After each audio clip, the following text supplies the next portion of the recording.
दोस्तों, ये romantic story का नेक्स्ट भाग है। हम आशा करते हैं आप लोग कहानी सुनने के बाद चैनल जरूर सब्सक्राइब कर देंगे। चलिए दोस्तों, कहानी स्टार्ट करते हैं। देव के फ़ोन आने से राज अपनी फैमिली को सारी बातें बता तुरंत हॉस्पिटल निकल गया। वहीं दीवान जी कृष्णा ने रोशनी को एडमिट करा दिया। अंकिता के आदेशानुसार शेफाली ने अपना ट्रीटमेंट शुरू कर दिया। वो रोशनी को इंजेक्शन लगा जैसे ही उसका इंटरनल चेकअप करती हैं। बच्चे की पोजीशन और उसकी हलचल देख उसकी सांसें बेकाबू होने लगीं। चेहरा पसीने से झिलमिलाने लगा। रोशनी के केस में वो पूरा समय अंकिता के साथ थी, इसलिए रोशनी की कॉम्प्लिकेशन से वो भली भांति परिचित थी। इस वक्त चेकअप के दौरान उसे जो फील हुआ उससे हाथ पैर फूल गए शेफाली के। अपनी डॉक्टर की यह हालत देख किसी अनहोनी की आशंका से घबराहट के कारण रोशनी का बीपी और प्लस शूट हो गया। रोशनी को यूं घबराए देख और मशीनों की बढ़ती आवाज़ सुन मैरी शेफाली के हाथों को कसकर उसे रोशनी की ओर देखने का इशारा कर हल्की मुस्कान लेकर रोशनी के सर पर हाथ रख प्यार से कहती है, बेटा अपने आप को शांत रखो। मैडम बस पहुंचने वाला है, इंजेक्शन लगाया है, थोड़ी देर में दर्द में आराम मिल जाएगा। तुम तो इतना हिम्मत वाला बच्चा है, पूरा टाइम इतना स्ट्रॉन्ग रहा, तो अब कैसा डर। गॉड तुम्हारे साथ है बेटा, तुम्हारा बेबी बिल्कुल ठीक है। देखो तुम्हारे घबराने से अंदर बेबी को भी तकलीफ हो रहा है। डरो मत, सब कुछ अंडर कंट्रोल है। जहाँ मैरी रोशनी की बढ़ती हार्ट बीट देख उसे ढांढस बंधा रही थी, वहीं रोशनी की नज़रें शेफाली के चेहरे पर टिकी थी। वो मैरी की बातों को अनसुना कर शेफाली का हाथ पकड़ घबराते हुए कहती है, डॉक्टर मेरा बेबी, आप परेशान क्यों हो गई? सब ठीक है। निशु, दादू की परी, मॉम डैड, बीनू, अंजू मम्मा, बिग ब्रो, राज भाई। एक ही पल में उसने अपने पूरे परिवार को याद कर लिया। धीरे धीरे उसकी सांसें फूलने लगी। रोशनी की बिगड़ती हालत को देख मैरी शेफाली को एक नज़र देखती है और फ़ोन उठाकर रूम से बाहर निकलते ही अंकिता का नंबर लगाती है। मैरी को यूं घबराते हुए फ़ोन पर बात करते देख रूम के बाहर खड़ी कृष्णा का मन बेचैन होने लगा। वो अपने हाथों को बांध घूमते हुए व्याकुल स्वर में कहती है, निशु, अंकी को फ़ोन करना, कहाँ रह गई वो? ऊपर से अभी तक रूही जी को आपने फ़ोन नहीं किया, देव भी अभी तक नहीं पहुंचा, और ये नर्स को क्या हुआ जी? ये इतनी घबराई हुई कहाँ भागी जा रही है?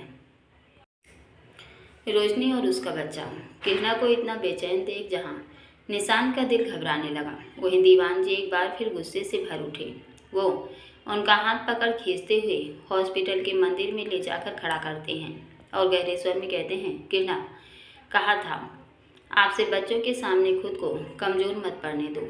अरे देव और राज रास्ते में हैं, थोड़ा सब्र रखिए आप। डॉक्टर चेक कर रही हैं रोशनी को। आप यूँ घबराने से निशु की तबीयत खराब हो गई तो आप किसे किसे संभालेंगी? कृष्णा आंसुओं से भरी आंखों से दीवान जी को देखकर कहती हैं, वो मेरा मन न जाने क्यों बेचैन। कृष्णा को फिर से इतना बेचैन देख दीवान जी उनकी कलाई जोर से दबा गहरे स्वर में कहते हैं, आज आपकी बेचैनी ने दीवान मित्तल के जज्बातों को भी कमज़ोर कर दिया। कृष्णा, मेरी और रोशनी की हिम्मत पर आपका ये बेचैन रवैया हावी हो रहा है। अगर भूल से भी कोई चूक हो गई तो सोचो दीवान मित्तल अपने बेटे बहू के आगे क्या मुँह दिखाएगा, क्योंकि ये मेरी जिद और विश्वास था कि मेरे घर की बहू और उसके बच्चे को कुछ नहीं। आपकी बेचैनी कहीं मेरा वजूद न हिला कर रख दे, भगवान के लिए। कृष्णा जी दीवान जी को बेचैन देख उनके गले लग अधीरता से कहती हैं, शांत रहिए, कुछ नहीं होगा हमारी रोशनी को। दीवान जी उन्हें अपने से अलग कर फ़ोन निकाल विजयकांत का नंबर डायल करते हैं। विजय जी इस वक्त वॉशरूम में थे, वहीं रूही पार्टी में जाने के लिए रेडी हो रही थी। दीवान जी का फ़ोन देख हल्की मुस्कान ओढ़कर कहती हैं, समधी जी 1 घंटे में सीधा वेन्यू पर आपसे मिलते हैं। दीवान जी गहरे स्वर में कहते हैं, रूही जी हम सब हॉस्पिटल में हैं, बिटिया को एडमिट करवाया है, आप और विजय जी तुरंत हॉस्पिटल आ जाइए। इतना बोल फ़ोन रख कृष्णा को देख गंभीर आवाज़ में कहते हैं, आज आपको अपनी कसम में बांध रहा हूँ कृष्णा, बच्चों के आगे कमज़ोर नहीं पड़ेंगी आप।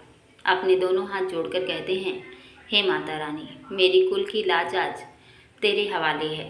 मुझे मेरी दोनों बेटियाँ सही सलामत चाहिए। और इतना बोलकर कृष्णा को साथ लिए रोशनी के रूम की तरफ बढ़ गए। इधर पहली बार दीवान जी का इतना गंभीर लहजा सुन रूही के पसीने छूट गए और घबराहट के मारे उनके हाथ में पकड़ा फोन फर्श पर गिर गया। उनका शरीर उस वक्त कांप रहा था। इतने में ही विजय जी का वॉशरूम से बाहर आना हुआ। रूही जी की हालत देखो, टावल फेंक फुर्ती से उनके पास आकर कहते हैं, क्या हुआ आपको रूही? आप तो बिल्कुल ठीक थी। और ये मेरा फ़ोन नीचे, और इतना कांप क्यों रही? उनकी बात भी पूरी नहीं होती कि रूही विजय जी की बाहों को थामते हुए कहती हैं, वो मित्तल साहब का फ़ोन था। रोशनी को एडमिट। उनकी आवाज़ के कंपन से मुझे डर लग रहा है विजय। ऑपरेशन तो 2 दिन बाद करना था, फिर अचानक उसकी तबीयत इतनी खराब। रूही की बात सुन एक बार को विजय जी भी परेशान हो गए, लेकिन रूही के सामने उन्होंने खुद को कमज़ोर नहीं पड़ने दिया, बल्कि बड़ी बखूबी से अपनी बेचैनी छुपा रूही के पास बैठते हुए कहते हैं, आप इतना घबरा क्यों रही हैं? जो खुशी 2 दिन बाद मिलने वाली थी नानी जी, उसे हम सब मिलकर आज ही सेलिब्रेट करेंगे। और वक्त ज़ाया मत करिए, हमें तुरंत हॉस्पिटल के लिए निकलना चाहिए। आप जल्दी से रेडी होकर आइए, मैं भाभी और वीनू को बताऊं। रूही विजय जी का हाथ पकड़ गहरे स्वर में कहती हैं, नहीं विजय, अभी किसी को कुछ बताने की ज़रूरत नहीं। माँ जी ने सुना था कई बार, ये बातें जितने लोगों तक पहुँचती हैं उतनी पीड़ा जच्चा बच्चा को होती है। जैसी भी स्थिति होगी हम फ़ोन पर वीनू अंजू से बात कर लेंगे। विजय जी रूही की बात सुन हैरानी से कहते हैं, आप ये कैसी बातें कर रही हैं? अंजू वीनू भाभी दूसरे नहीं, हमारे घर के मेंबर हैं रूही। बच्चों को हम बिना बताए हॉस्पिटल जाएं, ये ठीक नहीं होगा। आफ्टर ऑल अंजू 2 रिश्तों में बंधी है उस घर से, ऊपर से इस समय आपके मुंह से ये तकियानूसी बातें। आप कब से इन सब चीज़ों को मानने लगी रूही? वो गंभीर आवाज़ में कहते हैं, जल्दी चेंज करिए आप, मैं अभी आया। इतना बोलो रूम से बाहर निकल गए। विजय जी की आवाज़ की गंभीरता सुन रूही चुपचाप रेडी होने लगी। इधर विनोद की ताई जी पार्टी में जाने के लिए रेडी होकर हॉल में बैठी थी। विजय जी बाहर आकर कहते हैं, भाभी ये वीनू अंजू रेडी नहीं हुई अभी तक। वीनू की ताई जी हल्की मुस्कान लेकर कहती हैं, बच्चे हैं, टाइम लगेगा, लेकिन तुम तो खुद अभी ऐसे ही घूम रही हो। और ये रूही कहाँ रह गई? विजय जी अपनी भाभी को दीवान जी के फ़ोन के बारे में बताते हैं, जिसे सुन वो भी घबरा गई। वो सोफे से उठ चिंतित स्वर में कहती हैं, बिज्जू तुम रूही को लेकर जल्दी निकलो, मैं घर पर ही हूँ। बेनू अंजू को मैं बता दूंगी। इतने में ही रूही जी रेडी होकर बाहर आती हैं। इस वक्त वो बहुत टेंशन में थी। बेनू की ताई जी उनका चिंतित चेहरा देख रूही का हाथ पकड़ शांत लहजे में कहती हैं, रूही एक काम करो, हॉस्पिटल निकलने से पहले मंदिर में कुलदेवी के पैसे निकाल कर रख दें। बच्ची आराम से फ्री हो जाए, उसके बाद प्रसाद चढ़ा देना। और हाँ, चिंता करने की ज़रूरत नहीं, सब अच्छा होगा। जाकर संभालो रोशनी और दामाद जी को।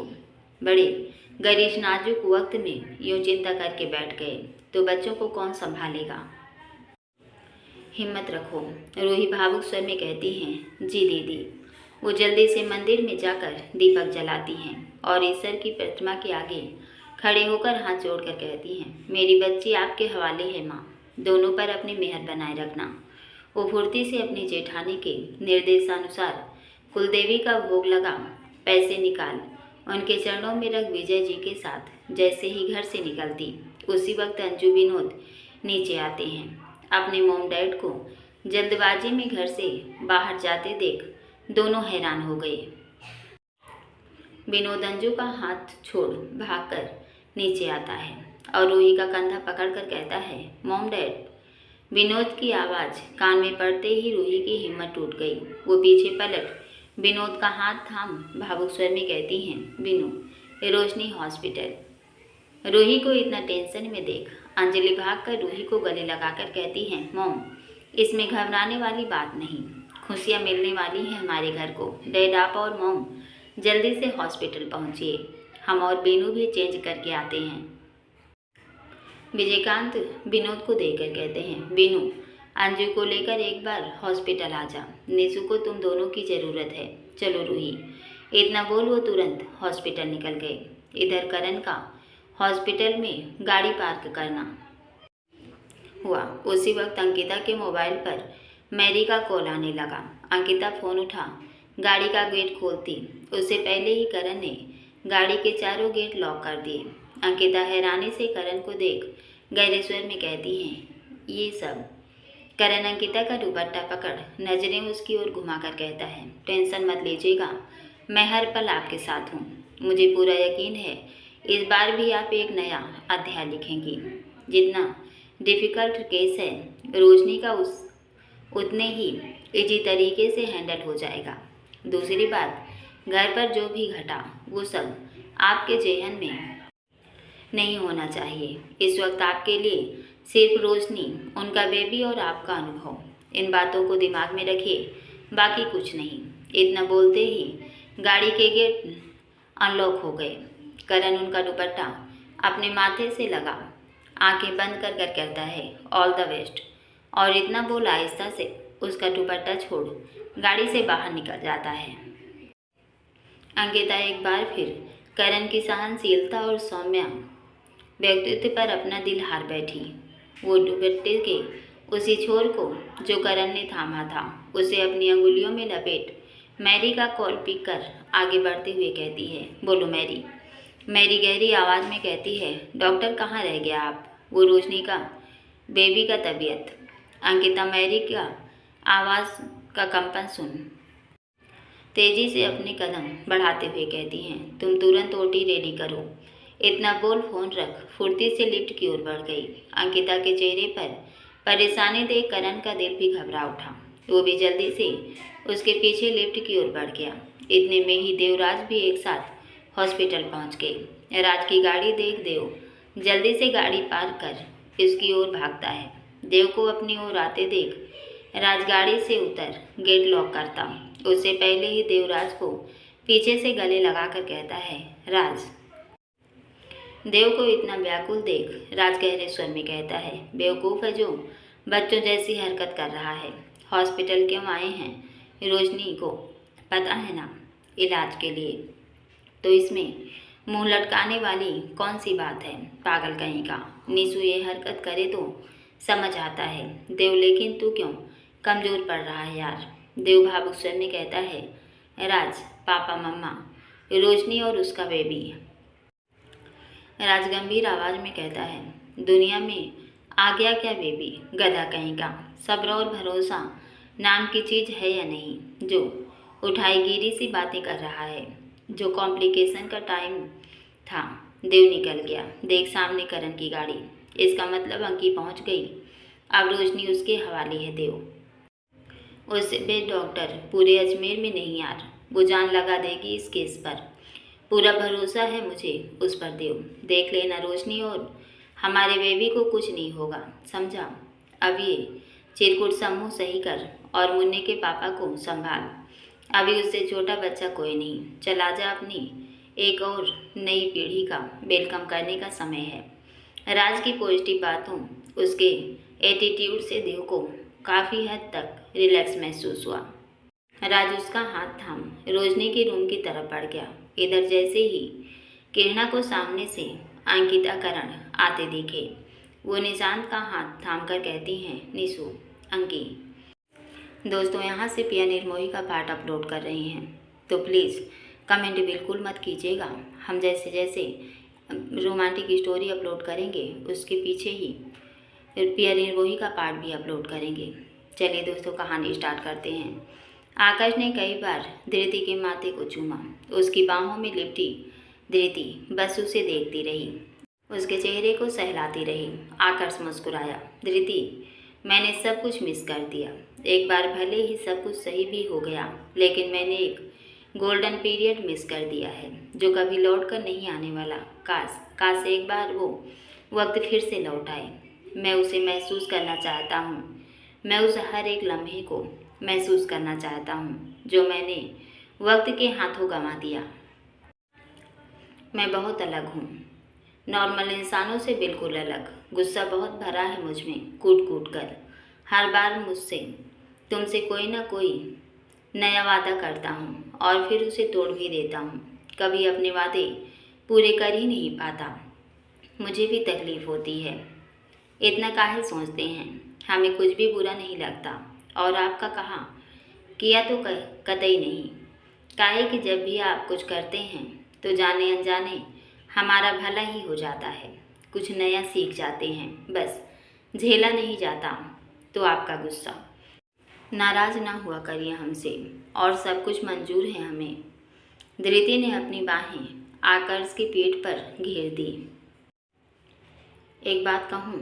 हाँ हाँ, तुमसे नीलम की शादी में वादा किया था कि शराब छोड़ दूंगा, लेकिन आज तक छोड़ नहीं पाया। तुमने कभी मेरा वादा याद क्यों नहीं दिलाया? क्योंकि आप बोले थे धीरे धीरे छोड़ देंगे, इसलिए इंतज़ार कर रहे हैं हम उस वक्त का। धीरे धीरे का मतलब धीरे धीरे ही होता है ना। आकाश ने उसकी आंखों से लेकर होठों तक चूमते हुए कहा। मैंने छोड़ दिया आज से, हमेशा के लिए। अब मैं कभी शराब नहीं पीऊँगा। देखना तुम, कोई मुझे फोर्स भी नहीं कर पाएगा। इवन सोच रहा हूँ कुछ ही दिनों में ये बार भी शिफ्ट करवा दूँ। न रहेगा बांस, न बजेगी बांसुरी। और फिर पापा जी और अर्नों का क्या होगा? वो अपना देखें, बाहर जाकर पिए, मुझे फ़र्क नहीं पड़ता। जब बार हट जाएगा तो उन्हें भी छोड़नी ही पड़ेगी। धृति उसकी बात सुन हंस दी।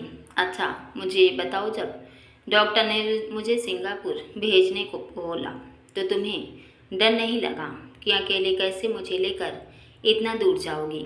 थोड़ा सा भी नहीं, इतू सा भी नहीं। धृति पुराने वक्त में गोते लगाने लगी, जब डॉक्टर ने उसे कहा था आकाश को सिंगापुर ले जाने को, और अर्नव और रूही दिल्ली भी नहीं पहुंचे थे। क्यों? आकाश ने दीदी की तरफ करवट ली और उसके होठों को अंगुलियों से दबा लिया। वहाँ सब अच्छी अंग्रेजी बोल रहे थे और हमको तो ज़रा भी नहीं आती। बस इसलिए डर लग रहा था कि अगर कहीं किसी ने कुछ ज़रूरी बात कही और हम ना समझ पाए तो सब गड़बड़ हो जाएगा। इसलिए शुरू शुरू में हम बात रिकॉर्ड कर लेते थे और दौड़ दौड़ कर डॉक्टर पूनम के पास जाते थे, लेकिन वो भी कभी न कभी कहीं न कहीं व्यस्त हो जाते थे। तब उन्होंने हमें एक तरीका बताया।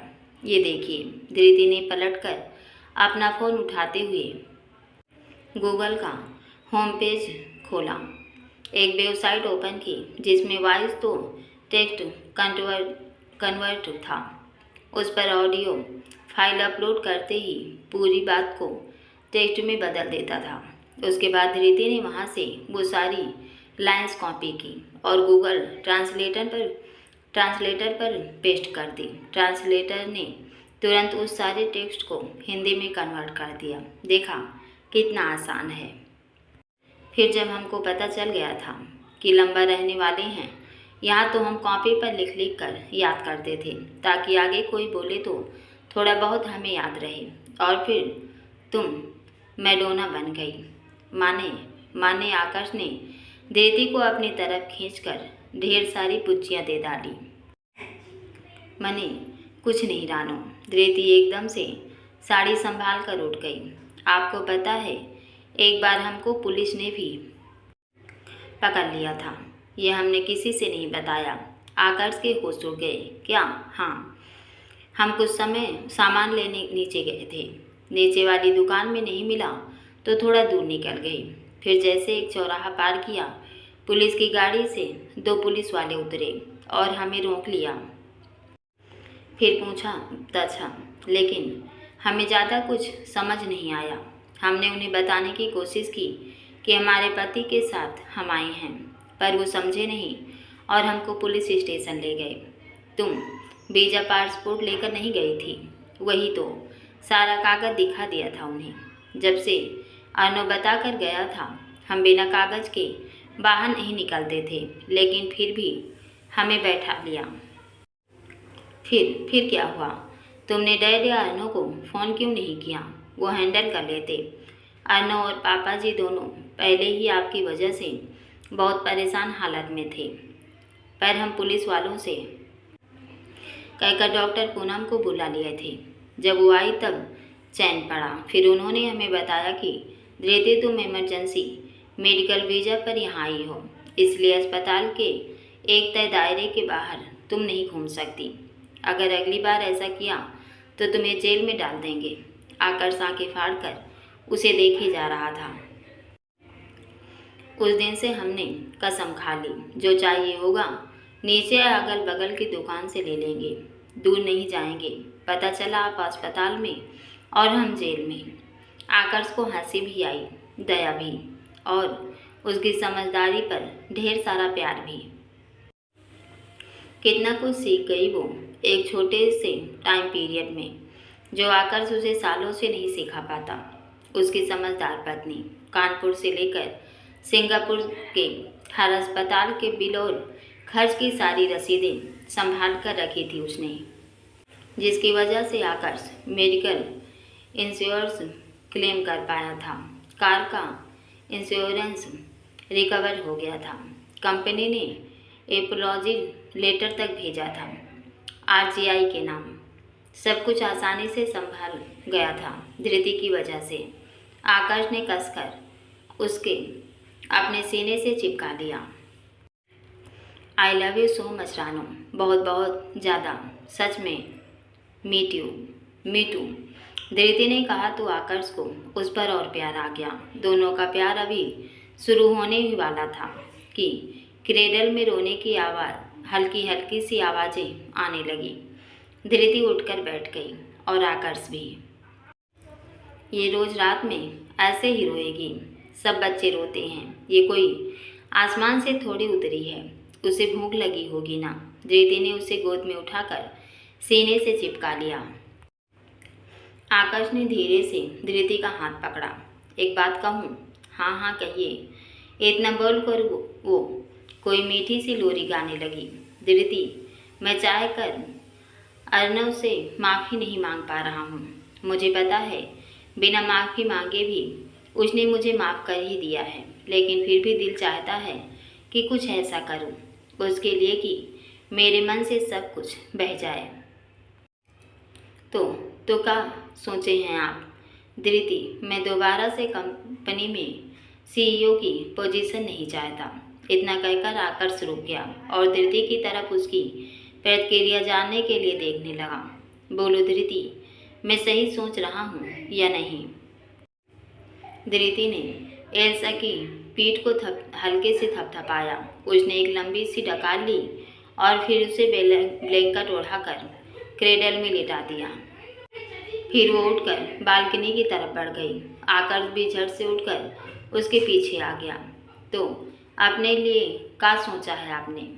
अपने पैरों पर खड़ा होना चाहता हूँ, मेहनत करना चाहता हूँ, खुद कुछ हासिल करना चाहता हूँ धृति। इतने लंबे वक्त ने मुझे ये एहसास कराया कि अब तक जो मेरा व्यवहार था वो सिर्फ इसलिए क्योंकि मैंने कभी मेहनत करके कुछ हासिल नहीं किया। हमेशा सब कुछ पका पकाया मिला और मैं खाता गया। शायद इसलिए मीन मेक निकालने की आदत सी पड़ गई। अब कुछ वक्त लूँगा, रेस्ट करूँगा, सोचूँगा, एक नई बिजनेस स्ट्रेटजी तैयार करूँगा। अपना खून पसीना सब एक करके अपने दम पर एक नया मुकाम हासिल करूँगा। शायद तब मेरे अंदर का अहम पूरी तरह मिट पाएगा। डैड को देखता हूँ तो महसूस करता हूँ उन्हें कुछ भी विरासत में हासिल नहीं हुआ। उन्होंने अपनी ज़मीन खुद तैयार की और अपने नाम के झंडे गाड़े। अच्छा बुरा हर वक्त देखा उन्होंने, और शायद इसलिए उनके अंदर दिन का भर भी घमंड नहीं है। शायद इसलिए वो बेहद सुलझे हुए हैं। शायद इसलिए वो आज भी ज़मीन से जुड़े हैं, अपनी जड़ों से जुड़े हैं। इंसान की कीमत समझते हैं, पैसों की नहीं। धृति, मॉम ने हमेशा डैड की परछाई बनकर उनका साथ दिया, अच्छे में बुरे में, सुख में दुख में। कंपनी के गिरने संभलने, खड़े होने और दौड़ने तक हर एक पल मॉम उनकी स्ट्रेस बनी रही।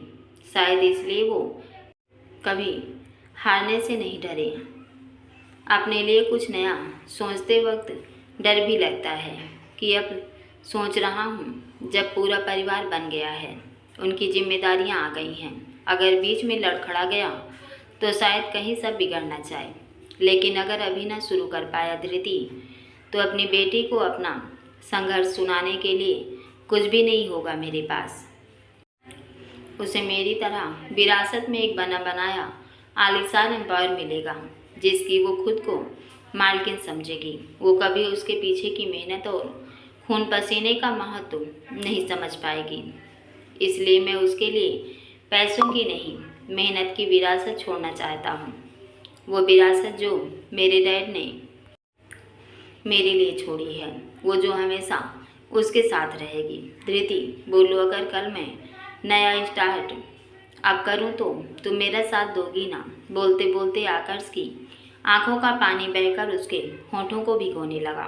धृति की सांसें भी भारी होने लगी थी और आंखें लाल। अपनी आंखों की कोरों को साड़ी के आंचल से पोंछती हुई धृति आकर्ष से बोली, हमसे काहे पूछ रहे हैं ये सब?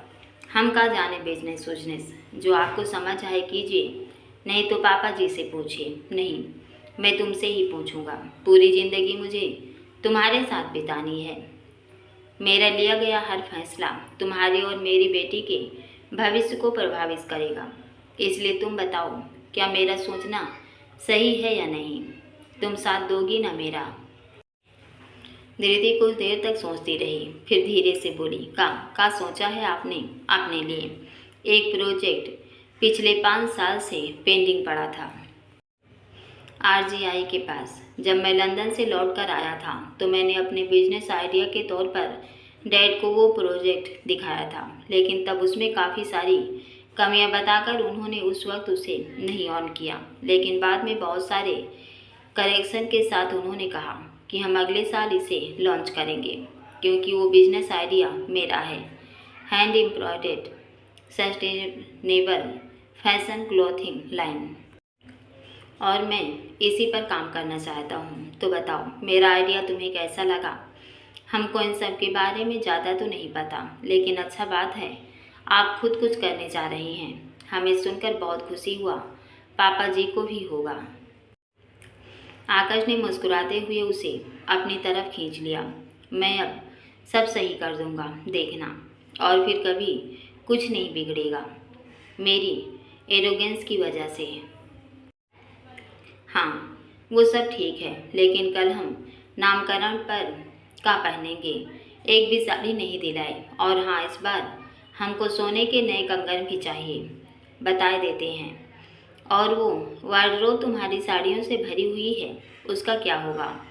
वो सब पुरानी हो गई हैं। इतना पूछताछ कर रहे हैं एक नया साड़ी के नाम पर।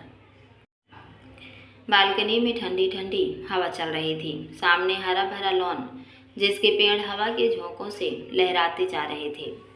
धृति धीमे धीमे कुछ गुनगुना रही थी। क्या गा रही हो? धृति ने उसकी बाहों को अपने गले में लपेट दिया और उसके सीने से पीठ सटाकर खड़ी हो गई। झिलमिल सितारों का आंगन होगा, रिमझिम बरसता सावन होगा, ऐसा सुंदर सपना अपना जीवन होगा। आकाश ने उसके कंधों पर प्यार से चूम लिया। प्रेम की गली में एक छोटा सा घर बनाएंगे, कलियां न मिले न सही, कांटों से सजाएंगे, बगिया से सुंदर वो वन होगा, रिमझिम बरसता सावन होगा। आकाश ने भी उसमें अपनी लाइंस जोड़ दी। धृति ने अपनी दोनों पलकों को जोर जोर से झपकाई और उसकी बाहों में लिपट सिमट गई। अगला दिन दोनों के लिए बहुत खास जो होने वाला था। दोस्तों, आप लोगों से हम रिक्वेस्ट कर रहे हैं, प्लीज़ कमेंट कुछ भी मत कीजिएगा। हम आगे कहानी ज़रूर पूरा करेंगे, लेकिन आप लोगों का साथ रहा तो, इसलिए प्लीज़ दोस्तों चैनल सब्सक्राइब कर लीजिए, क्योंकि इस कहानी की वजह से हमें बहुत दिक्कत हुई है। सो प्लीज़ आप हमारा साथ दीजिए। धन्यवाद।